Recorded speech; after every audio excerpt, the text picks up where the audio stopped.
Once upon a time, I know major cliche, there was a boy who lived as the middle child with his sisters and was a fan or moemon playing the game on a moonlit night off the computer. Power down, you little bastard, his older sister said, slamming her fist on the computer butt. I just evolved me main ghastly into a hunter. Can this wait a little bit longer? The boy protested. Mom and Dad are out, so I'm in charge and you go to bed. When I tell you, the elder sister barked, embodying the worst of Lori Loud. The younger sister skipped into the room, must enraged that her older brother did not come down to watch her practice ballet, something that he never even agreed to. You missed my ballet recital, as she slammed her soda can on her brother's desk that hit his computer,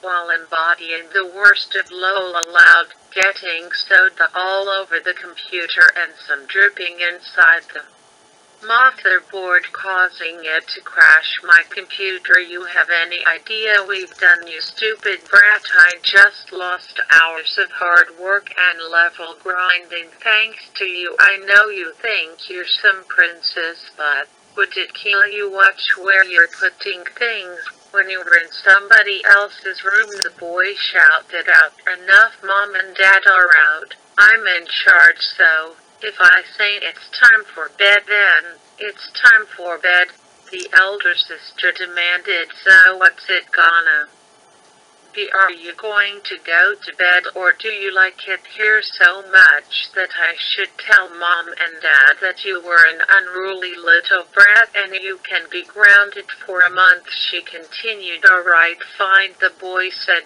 with anger in his voice.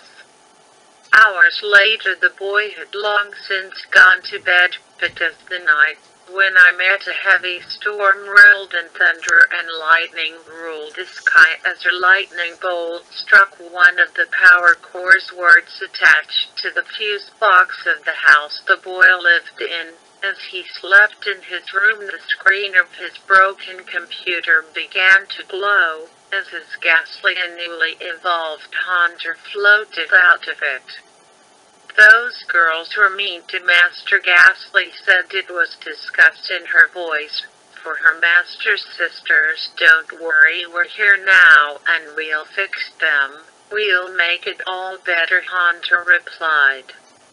The younger sister woke up in the middle of the night at the sound of the giggling of a very young little girl around her age. I've come to play. Won't you play with me? The voice said. The younger sister got out of bed and walked into the hallway, where she saw the little girl wearing a dark purple dress with bright lavender hair. Earth, you're a meanie, she said to the boy's sister, and many's like you deserve to be punished epically when her mommy and Daddy won't. The hallway began to flash in a blur of purples in the yellow lights. What's going on? What are you doing? The younger sister said. Ghastly giggled and said, why, I'm putting the evil stepsister to sleep. Meanwhile, the older sister awoke. She found herself confronted by a girl who seemed to be around the same age as her, wearing a dark violet and white maid uniform. What a mess. It's like a pig night style in this room. You really are a slob, she said to the older sister. Who are you? I'm calling the police, the older sister said to the spiritual maid, clearly scared out of her mind. But the teenage maid from beyond the grave stared at the older sister, her eyes glowing red. Meanwhile, in the hallway, Ghastly locked eyes with the younger sister. You've been a mini since the day you were born, and you'll never be anything more. You're not a good sister. Master deserves a good sister, she said. Stop, please, I'll do anything, the younger sister begged. It's too late. You were nothing but a spoiled brat. Nice the day you were born, so I'm here to take over for you, Ghastly said with a mischievous little chuckle. "Get away from me, what do you want from me?" the older sister cried out in terror. "Your life, or more precisely your body," Hunter replied as her glowing red eyes locked onto those of the older sister, sending her into a deep hypnotic trance. The next day the boy woke up to the sight of his two sisters serving him breakfast in bed. "I'm so sorry that I broke your computer, and I've already set up a gig selling tickets for people to watch me perform so I can raise the money to buy you an even better computer with moemon already installed on it," the younger sister said, "and I've cleaned my room, and now I'm going to clean your room, and then I'm going to clean the rest of the whole damn house," the older sister said in an almost manic. Hours later around noon, and the boy watched the latest episode of the moemon anime on TV that his older sister had personally installed in his bedroom.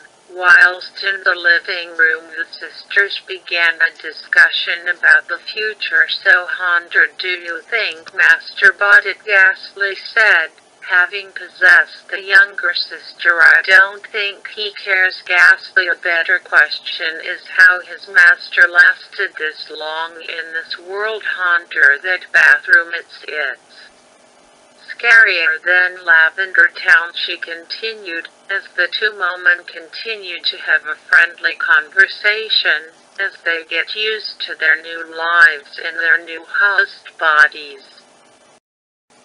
Disneyland, the overpriced food at the overpriced raw eggs, and to mention it costs you nearly a fortune to get in. Currently there was a boy who was a big fan of moemon sitting in Disneyland's detention center here and wanted to go on any of the ride. Needs he more or less wanted to relax on his summer vacation and play moemon. He knew that his most involved moemon were far better looking than any princess that Disney had to offer, and way more fun to work. He was not happy to be there. The sister threw a tantrum earlier over wanting to meet her favorite Disney princess, something that indirectly got the boy locked up in the detention center and his laptop confiscated.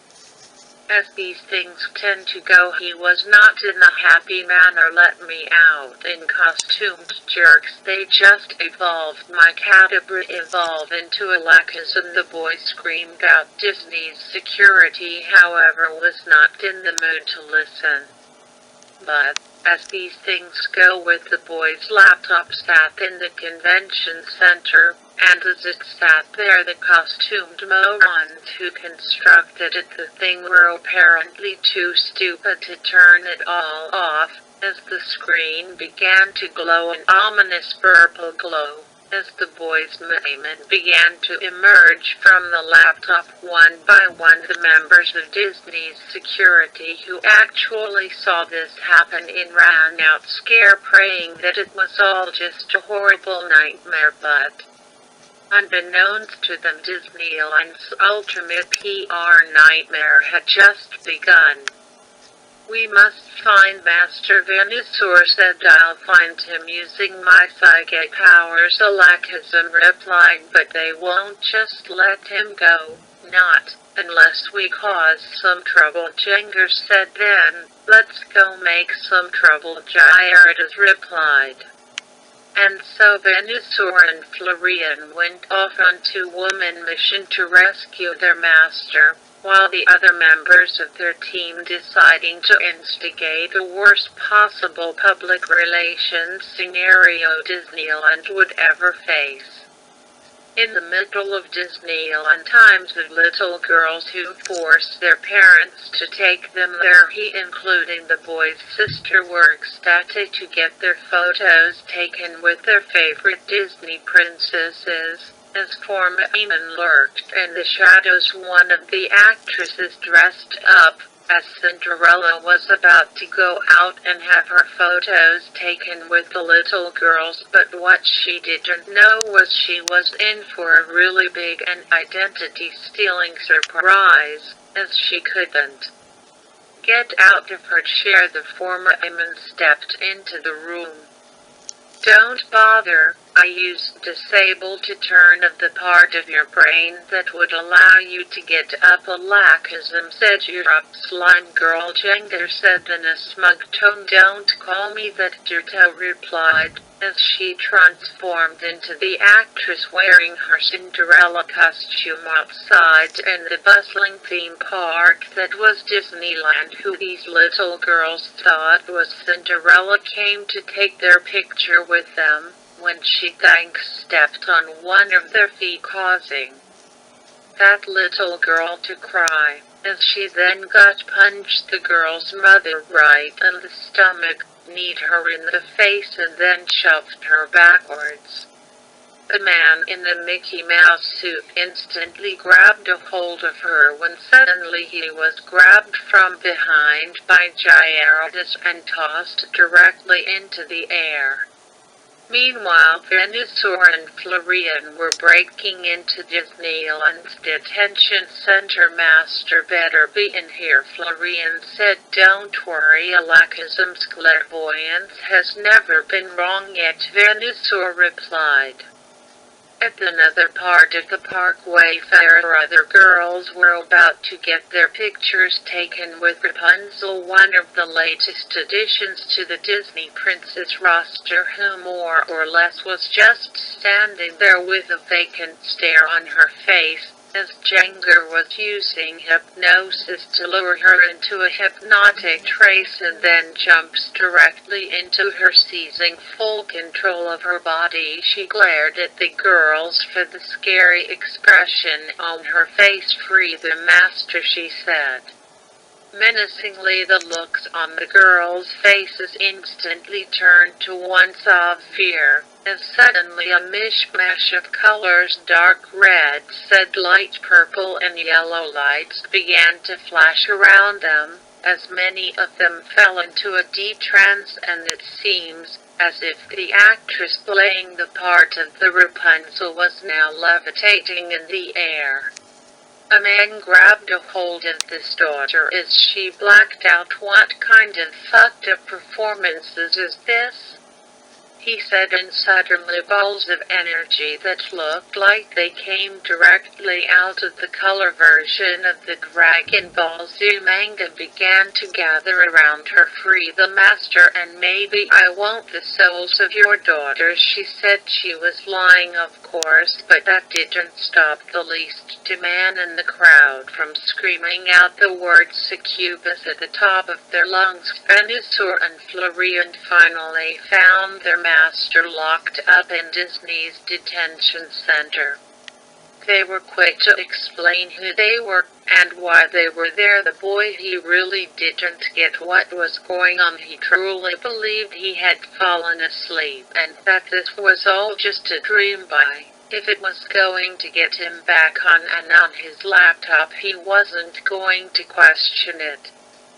His sister, on the other hand, would not want to leave Disneyland. She had thrown nothing short of a pink stink to get there, and leaving after 48 hours wouldn't resort in anything but a temper tantrum. She was currently in one of the crowds watching every creation of Walt Disney's 1937 classic Snow White and the Seven Dwarfs, when Jenga had long since grown weary of the body she had taken possession of. She sought a new body, a body that she could use to mess with her master's spoiled little sister, and when she saw the perfect candidate, as the actress who played the dearest Snow White leave there, Jenga floated off without being seen, knowing she took something to make the performance more realistic in her body, perfect for possession, so she just jumped into her body. When the actor playing the prince stepped on stage, she knocked him backwards, hopped off the stage and approached her master's parents and sister, Venusaur and Florian had gotten their master into the office of Disneyland's manager to strike a deal like, "I want to leave, send me and my family back to our hotel. That's all you got to do and this whole PR nightmare will come to an end, I promise," the boy said. As for his family, Jengar and her new body deciding that she could be a lot more to her master than just a mere minion, as she instantly began to flirt with the boy's father, trying to convince him to dump his wife for her. "Wow, I get a new princess, mommy," the spoiled little sister asked, "Stuff it, Brad. After the marriage, either your real mother keeps you or I send you to military school." A look of shock and dread emerged in the little girl's face. Back in Disney's detention center, the boy gave Disneyland security one final ultimatum: "Send me and my family out the snorefest you call an amusement park and I'll end the PR nightmare. This is your last warning, because I still have a moemon who hasn't made an appearance in your crappy parking yet." The boy and his family were swiftly escorted out of Disneyland. The boy, he played moemon on his laptop. His spoiled sister sat there with an enraged scowl on her face. As he went through his moemon, that he noticed something. Jengar's sprites now resembled somewhat of an anime version of the diversion of Snow White from Disney's 1937 animated film.